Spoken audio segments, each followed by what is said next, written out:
오늘 1월 8일이죠. 네, 일주일 지났네요 벌써. 그쵸? 빨라요? 네, 일주일은 또 뭐 금방 빨리 갈 수 있다고 생각하지만 1년도 여러분 우리 생각보다 훨씬 빨리 지나갈 겁니다. 1년도요. 늘 그래왔듯이. 우리 아이들도 1년이 빠른가요? 우리 청년들도 1년이 빨라요? 네. 뭐 이런 얘기 있죠. 20대는 시간이 20km로 가고 30대는 30km로 가고 80대는 그럼 몇 킬로로 가요? 80이요. 예. 시간 진짜 빨리 가는 것 같습니다. 올 한 해 여러분들은 무슨 목표 세우신 거 있으세요 혹시? 있으세요? 네. 여러분들도 목표가 있지만 우리 교회도 올해의 비전이 있습니다. 뭐예요? 우리가 교회입니다. 그리고 우리가 추구할 우리의 또 나아갈 방향으로 예배, 회복, 섬김 이렇게 저희 비전을 정했습니다. 여러분 이 비전을 함께하고 노력하는 일에 여러분 마음을 쓰셔야 이 비전은 이루어집니다. 함께 기도하고 마음 다하며 애쓰고 노력해야 이루어지는 일입니다. 저는 올해 여러분들의 비전이 이루어졌으면 좋겠어요. 개인적인 비전이. 그렇지만 우리 교회가 함께 하나님의 비전을 이뤄가는 가운데 하나님 안에서 이루어졌으면 좋겠습니다. 하나님과 예배가 먼저 앞자리에 우선순위에 놓여 있지 않으면 하나님과의 교제가 여러분들 1년 동안 함께 하기가 어렵습니다. 그래서 여러분들의 삶의 우선순위 속에 하나님이 있어서요, 그것을 통하여 일하시는 하나님을 우리가 날마다 경험하는 그런 우리가 좀 되었으면 좋겠습니다. 우리가 이렇게 신년 특별 사경회를 하는 이유도 그렇습니다. 우리가 조금만 느슨해지면 금세 신앙의 길을 잃습니다. 그리고 세상에 빠져들게 되어져 있습니다. 저는 성경이 우리들에게 가르치는 대로 우리는 늘 싸움을 하고 있다고 생각합니다. 육체의 소욕과 성령의 소욕이 늘 우리들은 싸우고 있는 거예요. 우리의 육체의 욕심을 이루어 가지 않을 수 있는 유일한 방법은 성령을 따라 하는 것밖에는 없습니다. 갈라디아서 5장 16절 말씀, 내가 이르노니 성령을 따라 행하라. 그리하면 육체의 욕심을 이루지 아니하리라. 이 방법 외에는 사실은 우리가 육신의 욕심을 이길 수 있는 방법이 없다는 것을 성경은 우리들에게 분명히 가르쳐주고 있습니다. 성령의 소욕으로 싸운다는 게 무슨 뜻이냐면 여러분, 세상의 질서에 대하여 우리 마음에 불편한 것이 생긴다는 뜻입니다. 다시 말하면 나는 불편한 게 없어도 신앙생활을 잘하는 것처럼 혹시 누군가 생각하고 있다면 이건 세상이 주는 육체의 소욕에 우리가 이미 익숙해져 있기 때문에 그렇습니다.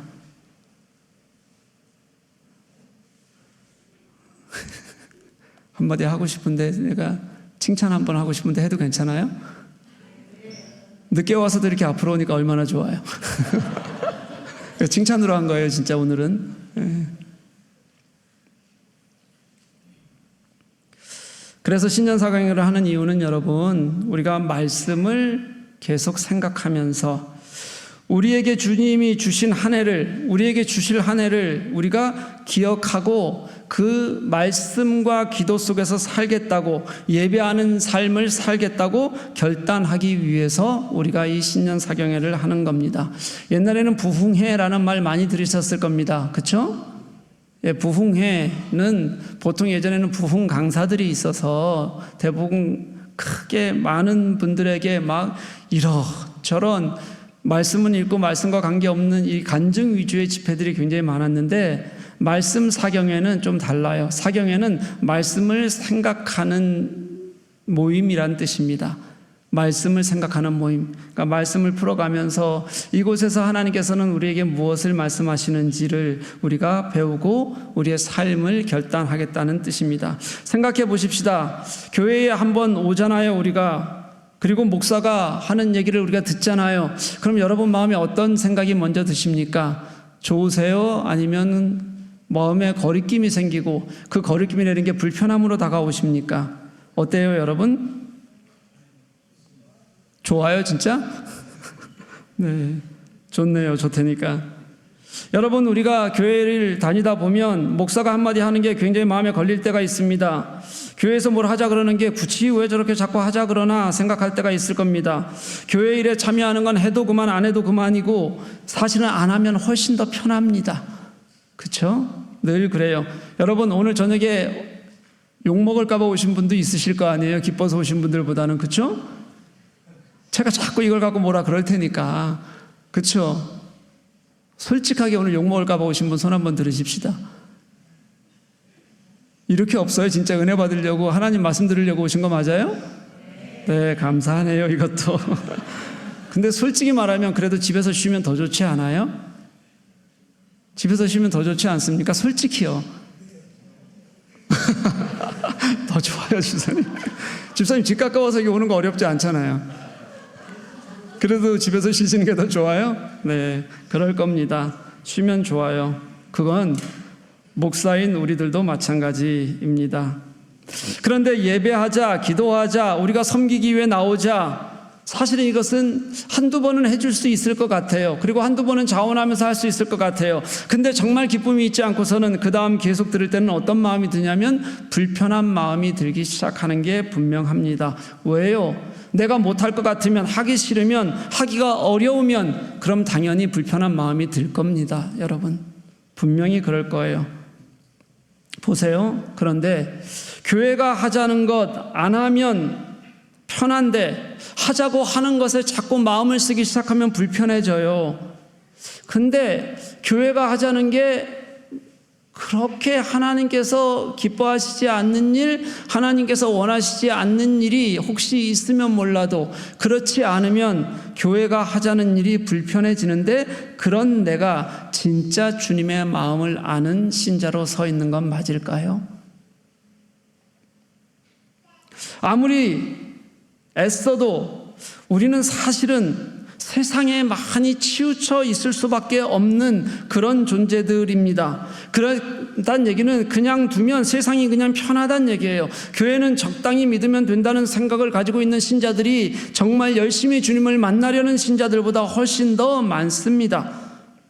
그런데 여러분, 그렇게 있으면 우리가 적당하게 세상과 교회를 양쪽에 두고 세상에 치우쳐서 살게 되면 우리의 보편적 신앙은 점점 낮아져요.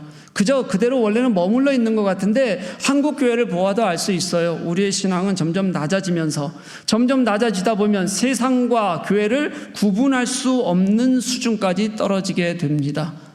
여러분, 우리가 지금 그렇게 점점 낮아지면서도 그렇지 않는 것처럼 모르고 우리는 지금도 신앙생활을 하고 있다는 걸 아십니까? 그러니 이제 우리 그렇게 하지 말자고, 다시 시작하자고, 주님께 돌아가자고, 그래서 우리가 다시 시작하는 이 25년은 주님과 함께하는 시간이 되게 하자고, 이렇게 우리가 모이는 것이 신년사경회입니다. 사랑하는 교우 여러분, 그러니 우리 마음 다해 참여하셨으면 좋겠습니다. 정말 함께하는 마음으로 이제 내일은 더 많은 사람들이 모였으면 좋겠습니다. 어쩔 수 없는 분들 빼놓고는 빠질 생각 안 하셨으면 좋겠어요. 내일은 늘어날까요? 줄까요? 감사하네요. 이것도 오늘 대답이 굉장히 마음에 들어요. 원래 이렇게들 대답 안 하시는 분들이 오늘은, 네.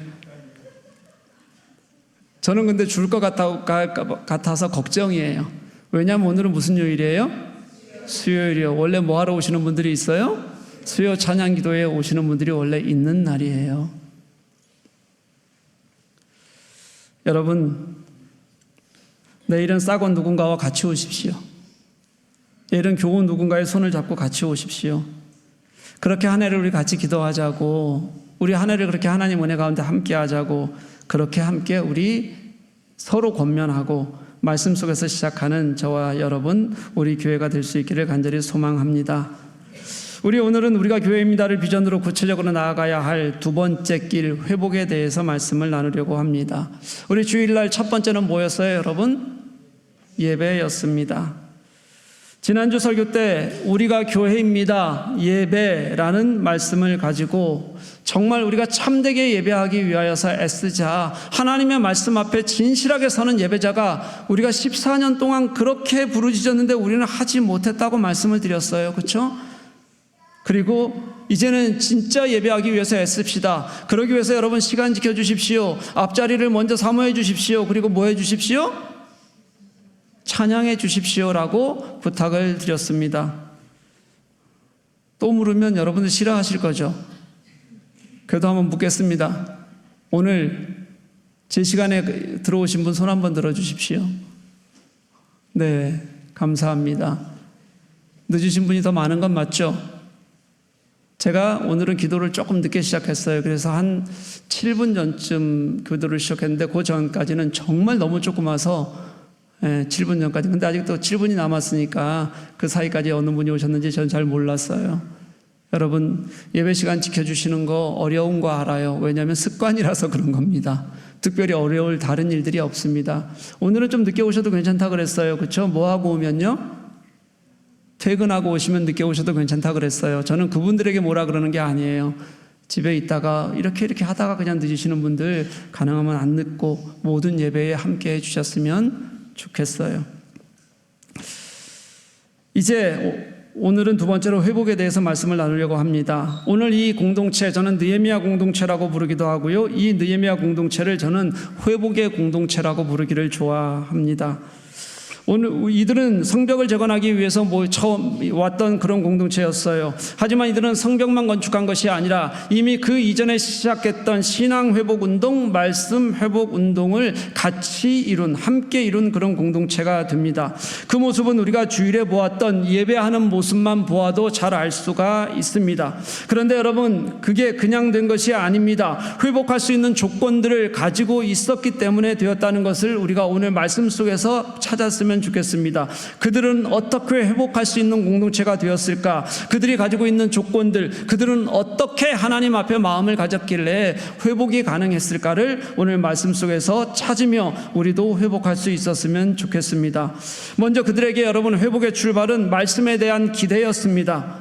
여러분, 말씀을 듣자고 모이는 백성들에게는 하나님께서 함께 하시는 은혜가 있는 것 같습니다. 에스라에게 율법책을 먼저 가져오라고 했고 읽어달라고 했고 그 말씀을 듣자 그들은 회복할 수 있는 시작을 그들은 열게 되었습니다. 저는 이 회복의 시작이 말씀에 대한 진실함과 기대라고 그렇게 생각합니다. 그런데 여러분, 이들이 말씀에 대한 기대를 가질 수 있었던 이유는 그 이전부터 이미 시작하고 있었다는 것을 아셨으면 좋겠어요. 이 백성들이 말씀에 대한 기대를 가지기 전에 이미 이것을 시작한 사람들이 있었는데 그 사람들이 누구였냐면 레위인들이었습니다. 이 레위인들은 에스라의 부름을 받고 말씀을 공부하는 일을 게을리하지 않았고 예루살렘에서 이곳저곳에서 말씀 소리가 들리기 시작하고 그리고 그 말씀이 하나님의 소리로 귀에 들리는 것들을 경험했기 때문에 그들은 말씀에 대한 기대를 가질 수 있었던 겁니다. 당시 레위인들은 여러분 아무런 실력도 없던 사람들이었습니다. 에스라가 돌아왔잖아요. 에스라가 2차로 돌아왔는데 돌아왔을 때 실제 레위인의 역할을 감당할 수 있는 사람이 그 자리에 단 한 사람도 없었다는 거 아십니까? 에스라서 8장 15절은 이렇게 얘기합니다. 내가 무리를 강가에 모으고 3일 동안 장막에 머물며 백성과 제사장들을 살핀즉 그 중에 레위 자손이 한 사람도 없는지라 이렇게 말하고 있습니다. 정말 하나님의 말씀을 들고 서야 될 사람들, 그렇게 하나님께서 구별된 사람들, 그래서 그 구별된 마음을 가지고 제사장 역할을 감당하는 사람이 한 사람도 없었다 이렇게 얘기하는 겁니다. 그래서 에스라는 족보를 뒤지기 시작했어요. 그래서 레위인들을 찾았고 레위인들이 아니라도 도울 만한 사람들을 다시 찾아 나섰어요. 그래서 하나하나 사람들을 모았습니다. 그렇게 모은 사람들이 무슨 실력이 있었겠습니까? 그들 실력 하나도 없었어요. 아무런 기대도 가질 수 없는 사람처럼 그렇게 보였을 겁니다. 에스라가 돌아왔을 때의 이스라엘의 모습은 사실은 말씀 운동으로 보자면 한마디로 절망 같은 그런 시기였습니다. 하나님 앞에서의 태도가 완전히 무너진 그런 상태에 있었습니다. 그런 사람들 앞에서 레위인들을 모으고 에스라는 그들을 모아놓고도 어려움이 닥칠 때마다 정말 넉나간 듯이 금식하며 하나님께 울고 부르짖었습니다. 에스라가 하나님 앞에 부르짖었다는 말씀이 에스라에는 여러 번 나와요. 그렇게 하나님 앞에 부르짖으며 그들과 함께 회개 운동을 하고 그들과 함께 다시 모여 말씀을 하나하나 가르치기 시작하면서 그곳에 모인 사람들이 그 에스라가 가지고 있는 하나님 앞에서의 말씀을 대하려는, 말씀에 감동받고 싶어하는 그 마음을 알게 되었고, 그래서 공부하기 시작했고 도왔고, 그래서 오늘 우리가 보고 있는 이 느헤미야서에서 말씀을 해석해주는 레위인들로 그들이 설 수 있게 되었습니다.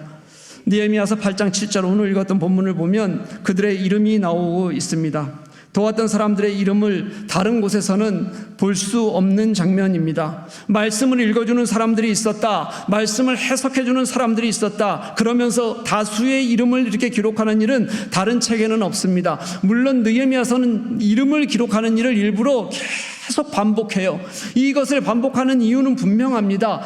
우리가 알고 있는 그 사람이, 그리고 우리가 알고 있는 정말 아무것도 아닌 것 같았던 그 사람이 함께 하나님의 일을 하고 하나님의 일에 일어서고, 그래서 그들의 이름을 남기려는 마음을 이 느헤미야서는 아주 명확하게 가지고 있는 겁니다. 오늘 느헤미야서는 이 레위인들의 역할을 아주 중요하고 소중하게, 이들이 어떻게 하나님 앞에서 서고 싶어 했는지를 분명하게 기록함으로써 알려주고 싶어 하는 겁니다. 그들이 백성들 사이사이에 끼어서 말씀을 제대로 알지 못하는 사람들에게 하나하나 가르쳐주고, 그렇게 그들이 함께 해석해주는 장면이 얼마나 아름다운 장면인지, 말씀 속에서 서로가 하나하나 이어지고 묶이고 그리고 뒹구는 것이 얼마나 귀한 일인지를 보여주는 것이 오늘 말씀에 이들의 이름을 드러내는 이유라는 겁니다. 백성들이 말씀을 제대로 이해할 수 있었던 것은 다 그렇게 준비된 레위인들의 헌신 때문이었습니다. 그렇게 다 무너진 것 같은 절망 같은 상황에서도 레위인들이 가진 마음의 기대가 있었다는 거예요, 여러분. 아무것도 안 될 것 같은 상황 속에서도 하나님께서 그들을 사용하셔서 일하시기를 원한다는 것을 그들이 깨닫는 순간부터 우리가 이것을 해야 된다는, 하겠다는 그들의 소망이 그들에게 있었다는 거예요. 에스라가 돌아와서 그렇게 애타게 사람들을 찾아다니고 말씀으로 다시 신앙을 회복하기를 원하고 그 간절함으로 그들과 함께하고자 했을 때 레위인들의 마음에 분명히 저는 감동을 주었을 것 같아요. 그리고 다시 회복될 하나님의 말씀, 하나님의 통치를 그들은 함께 마음으로 기뻐하게 된 겁니다. 나로부터 시작될 기대와 소망, 정말 아무것도 없는 것 같았던 그 자리에서 에스라가 먼저 소망을 가졌고, 그리고 레위인들과 함께 말씀을 이해하고 함께할 이들이 다시 소망과 기대를 갖기 시작하고, 그리고 그들이 먼저 회복되어졌을 때 이 기대가 백성들에게 이어지고 함께하는 것으로 이어졌다는 거예요. 여러분, 저는 우리가 여기 있는 우리가 한꺼번에 모두가 다 똑같은 기대를 가지고 다 회복될 것이라고 여기지 않습니다. 어떤 이들은 여전히 시간이 오래 걸리는 이들도 있을 것이고, 어떤 이들은 금방 또 하나님 앞에 돌아와 기대를 갖고 소망을 가지고 함께하고자 하는 이들도 분명히 있을 겁니다. 그런데 누군가는 내가 먼저 하나님 앞에 소망의 기대를 가지고 함께하고자 하는 마음을 가지고 일어설 때, 그것을 가지고 하나님 말씀을 다시 드리려고 할 때 그곳에서 그들에게 영향력이 다른 이들에게 영향력으로 이어져 정말 하나님의 일하실 역사, 하나님의 회복을 함께 이루는 역사로 만들어진다는 것을 여러분 기억할 수 있었으면 좋겠습니다. 이게 누군가 시작했던 기대에서 시작되는 거예요. 누군가 하나님의 말씀을, 누군가 하나님을 기대하는 것에서 그렇게 해서 그 영향력이 퍼지는 겁니다. 여러분, 여기 있는 여러분 한 분이 누군가가 내가 먼저 그 기대를 갖겠습니다, 내가 먼저 하나님 말씀이 내 것이 되겠습니다 고백하는 마음으로 섰을 때 그것을 통해서 우리에게 같이 하나님의 소망이 나누어지는 은혜가 있었으면 좋겠어요. 사랑하는 교회 여러분, 그렇게 신앙생활을 오래 해도요, 나는 지금 하나님 앞에 소망을 갖겠다, 기대를 갖겠다는 마음이 없으면 하나님을 더 잘 알 것으로 여러분 생각하지 마셔야 돼요. 하나님의 마음이, 하나님의 말씀이, 하나님의 뜻이 그렇게 쉽게 우리들에게 아무런 기대도 없는데 다가오지를 않습니다. 평생 신앙생활을 했는데 정말 말씀의 은혜를 경험하지 못하고 살아가시는 분들도 있어요, 여러분. 진짜. 왜요? 그저 말씀을 책으로 읽는 겁니다. 하나님이 내게 하실 살아있는 말씀으로, 이 말씀을 통해서 내게 하시는 하나님의 은혜로 경험하지를 못하기 때문에 그러는 거예요. 사랑하는 교회 여러분, 정말 하나님의 말씀 앞에서 내가 다시 바뀌어지고 그 은혜를 경험할 수 있기를 소망하는 기대를 갖는 저와 여러분 될 수 있기를 간절히 소망합니다. 제가 왜 이렇게 답답한 마음으로 호소하냐면, 우리 교회가 예배하자고, 참단 예배자가 되어서 예배하자고 늘 부르짖었어요. 제가 말씀을 드리잖아요. 늘 우리 토요 기도회 때 되면 토요 기도회 하고, 첫 번째는 말씀을 놓고 기도하고, 두 번째 기도는 다 주일 예배를 위한 기도예요. 주일 예배를 위한 기도. 그런데 우리가 그렇게 기도하고 부르짖는데도 불구하고 지난 주일날 여러분 사진 보셨잖아요. 그렇죠? 아무리 말로 해도 14년 동안 그렇게 부르짖어도 제가 여러분들을 설득할 자신이 없는 거예요. 제 영성이 부족한지 뭐가 부족한지 모르겠는데, 그렇게 14년 동안 부르짖어도 우리 예배 진짜 시간 지켜서 나와서 하나님께 예배하자는 이 말이 여러분들 가슴속에 아무런 의미도 없는 거예요, 여러분. 그래서 제가 사진이라도 보자고, 말로 해서 안 되니, 설득할 자신이 없으니, 부르짖어도 안 되니 사진이라도 찍어서 보내주자고, 그러면 우리가 조금이라도 느낄 수 있을까? 그런 심정으로 같이 한번 찍어본 거예요. 여러분들 그냥 보고 민망하라고 한 일이 아닙니다. 사랑하는 교우 여러분, 여기 무슨 마음으로 와서 앉아 계십니까?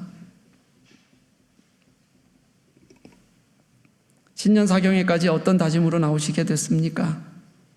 여러분, 기왕 나와온 것, 이 시간 하나님께서 여러분들을 통하여 일하실 것을, 하나님께서 지금 내 속에 이제는 지금까지 나의 마음을 바꾸시고 내 안에서 일하실 것을 소망하고 기대하는 그런 마음이 드시기를 간절히 소망해요.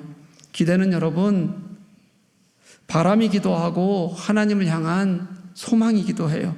내가 무엇을 얻고자 하는 기대하는 마음으로 와 있는 것과 그냥 앉아 있는 것과의 차이는 정말 하늘과 땅 차이라는 것을 여러분 아셨으면 좋겠어요. 내가 바라고 소망해야 마음이 움직이지 않겠습니까? 내가 소망해야 하나님께서 내게 주시는 것도 하나님의 은혜와 감동으로 여기지 않겠습니까? 그런 마음이 있어야 돼요, 여러분. 사람이 무엇을 기대한다는 것은 사랑한다는 말과도 저는 통하는 것 같아요. 말씀에 대한 기대는 하나님을 사랑하는 겁니다. 내가 오늘 하나님 앞에서 무엇을 얻겠다는 마음은 하나님을 사랑하는 거예요. 지금 바벨론에서 돌아온 이스라엘 백성들은 어려움 가운데서 마음을 모아서 성벽 건설을 마치고 나니까 그동안 하나님이 하신 일에 대한 감사가 생겼어요. 그리고 그들이 이 성벽 공사를 할 때 여기저기서 말씀을 들고 공부하고 기도하고 그 말씀을 읽고 있던 소리들이 그들 귀에 들렸을 거예요. 그러고 나니까 그 하나님을 향한 사랑이, 하나님을 향한 기대가 그들에게 말씀을 더 듣고 싶다는 그런 마음을 갖게 했고, 그래서 그 소망을 가지고 그들이 모여드는 겁니다. 사랑하는 여러분, 우리가 진짜 하나님을 사랑한다면 우리가 더 하나님을 알아보고 싶어 하지 않겠습니까? 우리가 진짜 하나님을 사랑한다면 하나님의 말씀을 더 듣고 싶어 하지 않겠습니까? 우리가 누군가를 사랑한다면 그와 시간을 보내고 싶어 하고 그와 함께 하고 싶어 하는 것처럼, 우리가 진짜 하나님을 사랑한다면 하나님에 대한 기대와 소망이 내가 하나님과 함께 하고자 하는 감동으로 이어지지 않겠습니까? 우리 그 마음으로 같이 그렇게 25년을 하나님을 진짜 기대하며 같이 한번 우리가 비전 갖고 살아가 보자는 겁니다.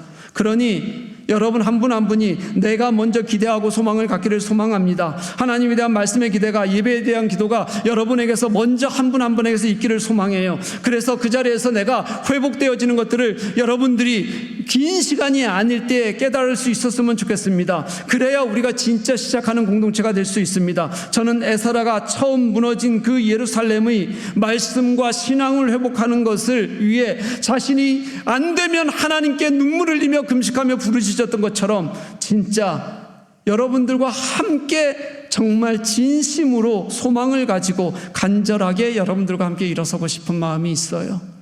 여러분, 저는 그 기대를 2025년 한 해 동안 절대 꺾지 않겠습니다. 혹시 더뎌도 포기하거나 실망하지 않겠습니다. 여러분, 그러니 여러분이 같이 사모하는 마음으로 기대하고 함께 예배의 자리에, 말씀의 자리에, 하나님의 일하시는 자리에, 기도의 자리에 함께 해주시기를 간절히 소망합니다.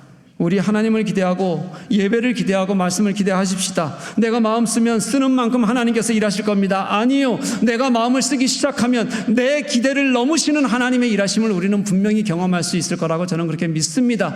왜냐하면 내가 마음을 쓰는 순간부터 내 속에 살아계신 성령께서 더 크게 내 속에서 일하실 것이기 때문에 그렇습니다. 그래서 우리가 주님 앞에서 변화하기 시작하고 주님 앞에서 그렇게 바뀌기 시작하는 그 모든 순간에 하나님을 여러분 뜨겁게 경험하게 될 것이라고 그렇게 믿습니다. 여러분 그렇게 될 것을 믿으셨으면 좋겠고 그렇게 될 것을 기대하고 소망하셨으면 좋겠습니다. 내가 나아지겠습니다. 분명히 변하겠습니다. 분명히 하나님 역사하시면 일할 겁니다. 그렇게 주님께서 지금 이 순간부터 내 마음의 소망 중에 일하시는 하나님이 되시기를 그렇게 간절히 기도했으면 좋겠어요. 그렇게 기대를 가지고 모인 사람들, 말씀에 귀를 기울이기 위해서 하나라도 놓칠까 몸을 기울여 가면서 그렇게 말씀을 들었던 사람들, 그들이 경험한 첫 번째 사건이 뭐였냐면요, 참회하는 거였어요. 그렇게 말씀 속에서 그들이 경험한 첫 번째 사건은 참회였습니다. 그저 자신의 마음을 즐겁게 해주고 자신의 삶 안에서 무슨 기쁨이 생기는 게 먼저가 아니라 그들은 하나님 말씀 앞에서 회개하는 마음을 가졌다는 거예요. 말씀을 기대하고 깨닫게 되자 그들 속에 반응이 일어나기 시작했는데 그게 진실한 하나님 앞에서의 회개가 되었다는 걸 느헤미야서는 우리들에게 분명히 가르쳐 줍니다. 수문 앞에 모인 사람들은 말씀을 사모했고 기대했습니다. 말씀을 듣자 정말 하나님 앞에 온 몸을 굽혀서 그렇게 경배하며 하나님을 예배했어요. 그곳에서 자신들이 알아들을 수 없는 말씀은 옆에 있는 사람들이 해석해 줬어요. 레위인들과 말씀을 배웠던 사람들이 함께 해석해 주자 그들이 처음 보인 반응이 뭐냐면 다 우는 거였다 이렇게 말하잖아요. 9절 말씀은 다 울었다고 맨 앞에 기록하죠. 모인 사람들이 다 울었다고 그렇게 해요. 그게 과장이든 아니든 모든 사람이 다 울었는지는 모르겠지만 아마 그곳이 눈물바다가 되었던 것은 분명할 것 같아요. 그렇게 그들은 통곡했습니다. 왜 울었을까요? 주일에 말씀을 드렸습니다. 그들에겐 두 가지 마음이 함께 있었을 것 같다고요. 참회와 기쁨이 뒤섞였을 거라고 그렇게 말씀을 드렸습니다. 그런데 여러분, 이 참회와 기쁨이 뒤섞이기까지는 시간이 좀 걸렸을 거예요. 무슨 뜻이냐면 진정한 참회 후에야 진정한 기쁨이 온다는 것을 우리가 좀 깨달을 수 있었으면 좋겠어요. 9절 이어서 보면 뒷부분에는 뭐라고 말하냐면 이 느헤미야와 에스라와 그리고 말씀을 해석해 주던 레위인들이 그 우는 백성들에게 이렇게 얘기해요. 슬퍼하지 말라, 울지 말라 이렇게 얘기합니다. 둘 다 슬퍼하다는 얘기와 운다는 얘기가 둘 다 통곡과 애통의 의미를 가지고 있는 그런 단어입니다. 야, 왜 그래 통곡하냐 하지 마. 왜 그렇게 애통하냐 하지 마 이런 뜻이에요. 무슨 말이에요 여러분? 우선은 그 속에 애통과 통곡, 정말 슬퍼서 아파서 우는 마음이 그들 속에 있었다는 겁니다. 그게 더 컸다는 거예요. 그들이 지금까지 하나님 앞에서 범죄하고 하나님의 말씀을 떠났던 것, 말씀마저 그들에게서 지워져 버렸던 것, 그동안에 자신들의 모습이 말씀 앞에서 이제 고스란히 드러나게 된 거예요. 우리가 얼마나 하나님을 떠나 있었는지, 하나님 앞에서 범죄했는지 그게 고스란히 드러나니까 그 마음속에 통곡과 애통의 마음이 들었어요. 자기를 알게 된 겁니다. 하나님 앞에서 얼마나 바르지 못했는지를 깨닫게 된 겁니다. 그들이 어떻게 하나님을 대했는지를 알게 됐어요. 그걸 알게 되자 그들이 먼저 느낀 첫 번째 반응이 뭐였냐면 하나님 앞에서 통곡하는 참회였어요. 여러분, 말씀 앞에서 죄를 돌아보고 그리고 회개하는 마음, 저는 우리가 말씀 앞에서 우리가 먼저 보여야 되는 반응이라고 생각합니다. 그래야 하나님이 우리 속에서 진정으로 일하실 기회가 생겨요. 사랑하는 여러분, 여러분 말씀 앞에 나를 세울 때 어떻게 세우십니까? 정말 진실하게 세우면 나의 죄성이 먼저 보여야 돼요. 분명히 그렇게 돼야 됩니다. 우리가 가장 약한 게 뭐냐면 제 마음에 답답한 게 뭐냐면 우리가 말씀 앞에서 너무 떳떳한 거예요. 우리가 말씀 앞에 정말 자신을 돌아보고 내려놓는 마음들이 그렇게 없어요, 여러분. 우리가 말씀 앞에서 무너지는 게 그렇게 어렵더라고요. 진짜 그렇게 어려워요. 여러분, 우리가 말씀을 듣고 은혜가 되었다는 표현 쓰잖아요. 은혜가 됐다. 이 은혜가 되었다는 우리의 의미가 뭐냐면 내게 감동이 되었다는 뜻이에요. 내게 감동이 되었다. 그리고 이 감동이라는 건 대부분 어디서 오는 거냐면 말씀의 좋은 스토리나 감동적인 스토리나 아니면 그 말씀이 내 속에서 나의 마음을 위로하고 터치할 때 그때 우리는 보통 은혜 받았다, 감동되었다라는 표현을 쓰기가 쉽습니다. 내가 어려움 중에 받는 위로, 이게 우리가 보통은 은혜 받았다고 표현하는 방법입니다. 그런데 여러분, 진짜 말씀 앞에서 나를 발겨벗고 놓고 진실하게 반응하는 모습들, 이런 모습들은 우리가 예배 중에도 말씀을 대하는 중에도 찾기가 굉장히 어려워요. 정말 어렵습니다. 그렇게 우리가 예배를 드리고 때로는 말씀을 읽고 말씀을 듣는데도 불구하고 때로는 우리가 십자가 앞에 혼자 서는 일들이 간혹 생길 수 있어요, 여러분. 그렇게 십자가 앞에 혼자 서는 일이 생길 때도 불구하고 나의 죄성을 보지 못하는 것이 그게 지금 우리 신자라고 말하는 우리들의 모습이 되어버렸어요. 우리는 말씀을 나를 위해 존재하는 것으로 여길 때가 참 많습니다. 말씀이 나를 위해서 존재하는 것이 아니라 말씀 앞에 내가 서고 말씀이 나를 사랑하신 하나님이 내게 하시는 말씀, 나를 어떻게 당신의 구원으로 이끄실까, 당신의 복음으로 이끄실까로 들어야 하는데 그렇게 말씀 앞에 진실하게 반응해야 되는데 보통 우리는 이 말씀을 나를 위해 하시는 말씀, 그것은 조금만 우리가 실수하면 나의 유익으로 흘러갈 가능성이 쉬운 말씀으로 받아들일 때가 너무 많다는 거예요. 사랑하는 교우 여러분, 말씀이 나를 위해 존재하는 것이 아니라 말씀이 나를 조명하고 나의 모습을 보게 하고 나의 모습을 깨닫게 하고 그렇게 진실하게 반응케 하는 그런 말씀이 될 수 있기를 간절히 소망합니다. 그래야 여러분, 우리가 말씀에 반응하는 것이 무엇인지 깨닫게 돼요. 수문 앞에 모인 백성들이 본 것이 그거였습니다. 말씀을 들었는데 그들이 말씀을 깨닫게 되자 이 느헤미야 뒷부분도 그렇고요, 우리 에스라에서 그들이 통곡하는 회개를 할 때도 똑같아요. 여러분, 뭘 깨달았냐면 자신들이 하나님 앞에서 얼마나 범죄했는지를 깨닫게 됐어요. 그것도 지금 자신들의 죄악만 본 것이 아니라 하나님께서 그들을 인도해내셨고 인도해내신 그들이 어떻게 순간순간 계속해서 하나님 앞에 범죄하며 살아왔는지를 그들이 먼저 보게 된 거예요. 그러면서 그들은 우리가 얼마나 하나님 앞에서 잘못했는지를 깨닫게 됐어요. 그렇게 돌아와서도 그들은 돌아올 때 진짜 고생하면서 돌아왔거든요. 힘든 것들, 자신의 그 바벨론 생활을 포기하고 돌아왔거든요. 그렇게 돌아와서 우리가 지금 모여있으니 이 일이 얼마나 잘한 일이냐, 이제 이 고생한 나를 축복해라, 나는 정말 칭찬받을 자격이 있어 라고 말한 것이 아니라 그렇게 돌아와서 애쓰고 성벽을 건축하고 그리고 말씀을 들었는데 그만하면 칭찬받을 만한데 그들이 말씀 앞에 서게 됐더니, 진짜 말씀을 듣게 됐더니 그때 그들이 생각했던 것들은 그들 나라가 어떻게 무너지게 됐는지, 바벨론의 포로에 있게 된 일이 무엇 때문이었는지, 그리고 그들이 다시 이제는 은혜로 돌아와서 성전까지 건축했는데도 불구하고 금세 다시 어떻게 말씀을 잃어버리게 되었는지, 그들이 지나왔던 모든 시간들이 하나님 앞에서 떠나 있었는지를 먼저 보게 되는 그런 회개의 시간을 갖게 되었더라는 거예요. 레위인들도 그랬을 거예요. 레위인들마저 다 사라졌던 그 참혹한 시간들, 그 시간들을 돌아보면서 그 잘못된 자신들을 하나님 앞에서 먼저 통곡하고 애곡하는 마음으로 드러냈을 때, 그때 눈물로 참회하기 시작했을 때 그때 진정한 회복이 시작될 수 있었다는 겁니다. 그들은 그 참혹한 순간에 정말 아무것도 아닌 죄성 덩어리인 자신들의 초라한 모습들을 보았을 거예요. 하나님의 말씀 앞에서 그들이 자신들이 얼마나 연약한지를 보았을 겁니다.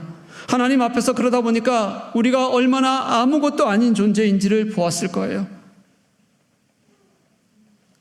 우리가 그래도 예루살렘으로 돌아온 사람들인데라는 자부심보다는 여전히 무너질 수밖에 없는 존재들이었다는 것, 돌아와서도 그렇게 다시 하나님을 떠나 아무것도 말씀이 남지 않는 시대를 살아가고 있다는 그들의 그 참혹한 신앙을 그들은 분명히 보았을 겁니다.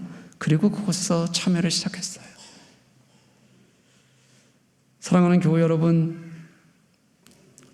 우리는 이들보다 낫다고 괜찮다고 말할 수 있겠습니까?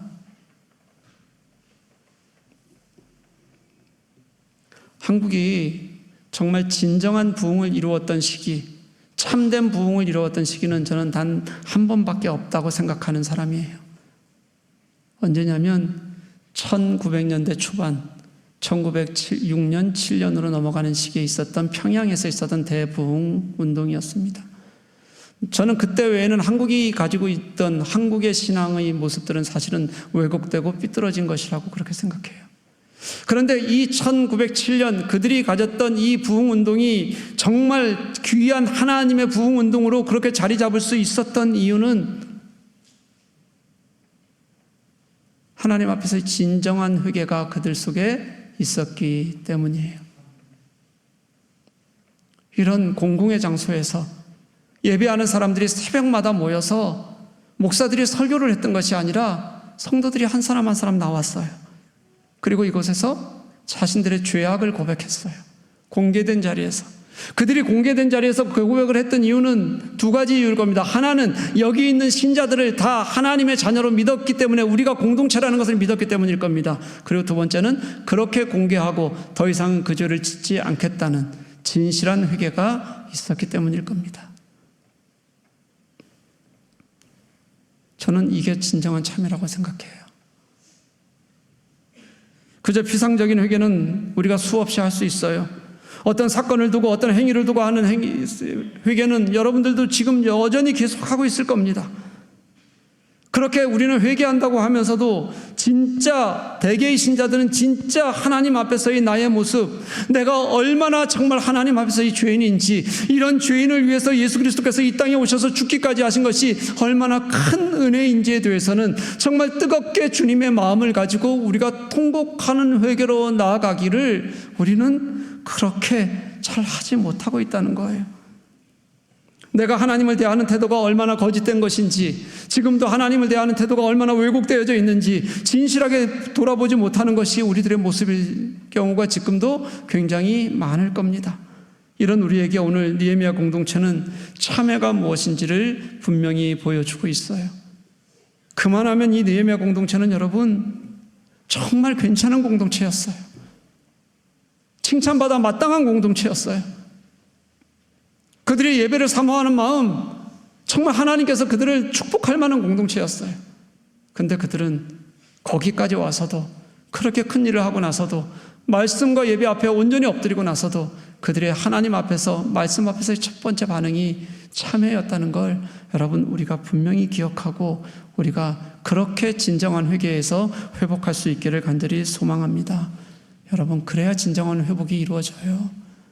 안 그러면 우리가 회복한다고 말해도 금방 다시 무너질 겁니다. 내가 주님 앞에 진실해지기 시작할 때 참회는 결국 우리 앞에서 주님을 만나게 하고 주님을 바르게 보게 할 겁니다. 그때 주어지는 회복이 진짜 회복이 된다는 것을 9절 10절에서 이렇게 말합니다. 9절 말씀 우리가 아까 읽었어요. 백성이 율법의 말씀을 다 듣고 우는지라 총독 느헤미야와 제사장 겸 학사 에스라와 백성을 가르치는 레위 사람들이 모든 백성에게 이르기를 오늘은 너희 하나님 여호와의 성일이니 슬퍼하지 말며 울지 말라. 여기까지 우리가 아까 본 말씀이에요. 그러고 나서 10절 말씀입니다. 느헤미야가 또 그들에게 이르기를 너희는 가서 살진 것을 먹고 단 것을 마시되 준비하지 못한 자에게는 나누어 주라. 이 날은 주의 성일이니 근심하지 말라. 여호와로 인하여 기뻐하는 것이 너희의 힘이니라. 이렇게 말씀하십니다. 이제 통곡 대신에 기쁨을 가지라는 겁니다. 그러면서 하는 말, 우리가 여기서 볼 수 있는 말이 진실한 회개 후에 기쁨이 하나님의 백성들의 힘이라고 그렇게 얘기하는 겁니다. 너희들 괜찮다, 그만하면 됐다, 이제 그 마음 하나님께서 보실 거다. 그러니 너희들 이제 진짜 하나님 주시는 기쁨으로 우리가 이 땅을 살아갈 힘을 얻자. 이게 그들이 가지는 회복이라고 말씀하고 있는 겁니다. 참회 후에 정말 자유하는 기쁨, 참회 후에 정말 하나님 앞에서 기뻐하고 이제 하나님을 하나님으로 대우하고 섬기겠다고 고백하는 것, 이것이 자신들의 가장 깊은 죄악과 연약함을 보게 되었고, 그래서 하나님을 다시 찾게 된 하나님의 백성들이 가졌던 모습이고 마음이라는 것을 우리들에게 보여주는 겁니다. 12절은 이렇게 말합니다. 모든 백성이 곧 가서 먹고 마시며 나누어주고 크게 즐거워하니 이는 그들이 그 읽어 들려준 말을 밝히 알미라. 이렇게 말씀하세요. 그들이 그 말씀을 들을 때에 그 속에서 회개와 통곡이 일어났다 그랬어요. 그리고 나서 또 말씀을 읽었고 이것을 다 알았던 그 결과가 뭐냐면 하나님 앞에서 크게 즐거워하고 기쁘고 함께 나누는 일이었다는 겁니다. 이제 이들은 똑같은 말씀인데 그 말씀 속에서 온전한 회개와 참회가 있고 나서 그 똑같은 말씀 속에서 뭘 얻은 거예요? 다시 온전한 회복을 얻고 일어서게 됐다는 것을 보여주는 겁니다. 말씀을 다 이해하고 깨닫는 그들이 이제 그 말씀 속에서 하나님 주신 은혜와 기쁨을 경험하는 것, 이게 참된 회복임을 분명하게 말씀해 주는 겁니다. 우리 신자들의 회복, 그리스도인의 회복은 이렇게 이루어지는 것입니다. 사랑하는 교회 여러분, 우리는 아무것도 자신할 것이 없는 존재입니다. 자신할 것이 없을 뿐만 아니라 진짜 회복이라는 것은 내가 아무것도 아니라는 것, 나는 하나님의 은혜 안에만 머물러야 한다는 것, 그저 그 안에서 나의 이 초라한 질성을 보고 나서야 회복할 수 있다는 것을 깨닫는 사람들이어야 합니다. 우리가 신자라고 기도하겠다고 하나님 말씀을 듣는다고 모인 우리가 십자가 앞에서마저도 무슨 신앙을 나의 의로 나의 자신감으로 하려고 그렇게 해서는 우리는 진짜 하나님을 만나고 있는 것도 경험할 수도 없게 되는 일입니다. 사랑하는 교회 여러분, 진정한 회복은 진정한 예배자가 되어서 하나님을 하나님으로 대우할 때 일어납니다. 진정한 회복은 말씀 앞에서 내가 정말 다 내려놓아진 진짜 우리의 통곡과 회개가 있은 후에 그 속에서 기쁨으로 다시 일어서게 되는 것이 진짜 회복입니다. 내가 그 말씀 앞에서 십자가 앞에서 무너지고 난 다음에 일어나는 회복을 저와 여러분 모두가 함께 누릴 수 있기를 간절히 소망합니다. 우리의 무엇으로 하려고 하지 마십시다. 내가 할 수 있는 다른 것이 있다고 여기지도 마십시다. 그저 예배와 말씀 속에서 하나님이 내 마음을 만져주시기를 기대하고 하나님이 내 마음을 만지시고 내가 나를 직접 그 말씀 속에 비춰보았을 때 내가 그 속에서 다시 깨닫고 통곡하고 결단하고 일어서는 진실한 참회로 나아가는 우리가 될 수 있기를, 그 안에서 진실한 회복이 있는 우리가 되기를 주님의 이름으로 간절히 축복합니다.